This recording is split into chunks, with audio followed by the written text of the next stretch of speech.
ఢిల్లీలో కరోనా వ్యాప్తి మరింత తీవ్రం కానుంది. ఈ నెలాఖరుకు 1,00,000 కేసులు నమోదయ్యే అవకాశం ఉందన్న ఉప ముఖ్యమంత్రి మనీష్ సిసోడియా అది మరో నెలలో ఆ సంఖ్య 5.5 లక్షలకు చేరుకుంటుందని తెలిపారు. అప్పటికి సుమారు 80,000 అదనపు ఆసుపత్రి పడకలు అవసరమవుతాయని సిసోడియా తెలిపారు. ఢిల్లీలో కరోనా పరిస్థితిపై లెఫ్టినెంట్ గవర్నర్ అనిల్ బైజాల్ సమీక్షించారు.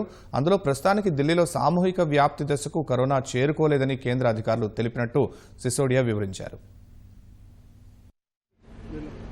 12-13 दिन में दिल्ली में कोरोना के केसेस डबल हो जा रहे हैं। अभी जो डेटा प्रेजेंट किया गया उसमें ये बताया गया कि 30 जून तक दिल्ली में 15,000 बेड्स की आवश्यकता होगी,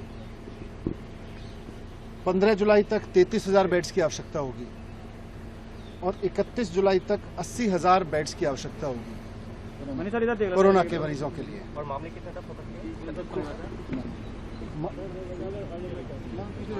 15 जून तक 44,000 केसेस होंगे और करीब 6,600 बेड्स की आवश्यकता होगी। 30 जून तक 1 लाख केसेस पहुंच जाएंगे और 15,000 बेड्स की आवश्यकता होगी। 15 जुलाई तक करीब 2.25 लाख केसेस हो जाएंगे और 33,000 बेड्स की आवश्यकता होगी और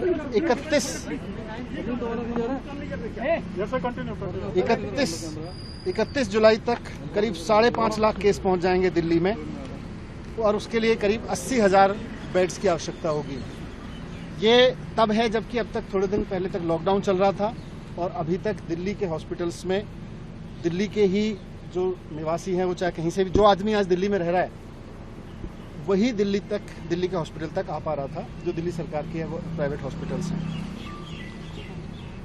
इसीलिए कैबिनेट ने, दिल्ली की कैबिनेट ने निर्णय लिया था कि अभी कुछ समय तक, जब तक कोविड की परेशानी है, आगे आने वाले समय में जब 15,000 बेड्स की आवश्यकता होगी, 33,000 बेड्स की आवश्यकता होगी, 80,000 बेड्स की आवश्यकता होगी जुलाई के एंड तक, तो इनको दिल्ली के जो आज लोग दिल्ली में रह रहे हैं उनके लिए ही मैनेज करके रिजर्व रखा जाए, उनके लिए ही सीमित रखा जाए। लेकिन कल एलजी साहब ने उस फैसले को पलट दिया था। जब आज एलजी साहब से डीडीएम की मीटिंग में हमने रिक्वेस्ट किया कि साहब आपने कल ये फैसला पलटा, तो उससे पहले आपने अपेक्षा की होगी, कुछ आकलन किया होगा कि कितने केस बढ़ेंगे, बाहर से कितने केसेस आएंगे, उसका भी उनके पास कोई आइडिया तो नहीं था। मैंने उनसे ये भी रिक्वेस्ट किया कि सर हो सकता है आपने इस बात का भी आकलन किया होगा कि कितने बेड्स की आवश्यकता पड़ेगी वैसी स्थिति में जब सारे देश से दिल्ली में केस आएंगे, तो उसका भी उनके पास आकलन नहीं था। इतना ज़रूर है कि अगर पुराने ग्रोथ रेट को माने दिल्ली में, तो 12.6 डेज पर जो डबल होने का है उसमें सबकी सहमति थी कि आने वाले समय में 30 जून तक दिल्ली में 15,000 बेड्स चाहिएंगे, 15 जुलाई तक 33,000 और 31 जुलाई तक 80,000 बेड्स चाहिएंगे।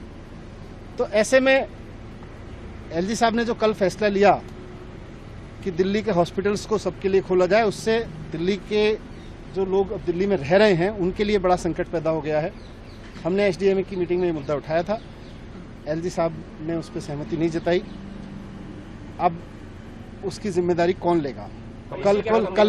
कल को अगर केसेस इसी रूप से दिल्ली में बढ़ते हैं और बाहर से भी आके 2 दिन में, 4 दिन में, 10 दिन में दिल्ली के जो अभी अवेलेबल बेड्स हैं वो भर जाते हैं, तो इतने सारे केसेस जब आगे आएंगे और इतने सारे बेड्स की जरूरत पड़ेगी तो वो कहाँ से आएंगे? अभी इसका जवाब एसडीएम की मीटिंग में कहीं से तो हमने उनसे यही कहा कि इसको रिकंसीडर करें। उन्होंने मना कर दिया था रिकंसीडर करने से, लेकिन अब जो भी है हम उसको लागू करेंगे और हम कोशिश करेंगे कि दिल्ली में देश के जितने ज़्यादा से ज़्यादा लोगों की सेवा हो सके, और दिल्ली के लिए भी पूरी कोशिश रहेगी जितना मेडिकल फैसिलिटीज़ को एक्सपेंड कर सकें, जितना अधिक से अधिक संख्या में ऑक्सीजन बेड्स और ये सब खरीद सकें। इतनी संख्या में ऑक्सीजन बेड्स बनाने की अभी तैयारी हम लोग कर रहे हैं। कम्युनिटी स्प्रेड पर भारत सरकार के अधिकारीगण भी आए हुए थे। उनका कहना था कि अभी दिल्ली में कम्युनिटी स्प्रेड की स्थिति नहीं है, इसलिए अभी उस पर चर्चा की जरूरत नहीं है।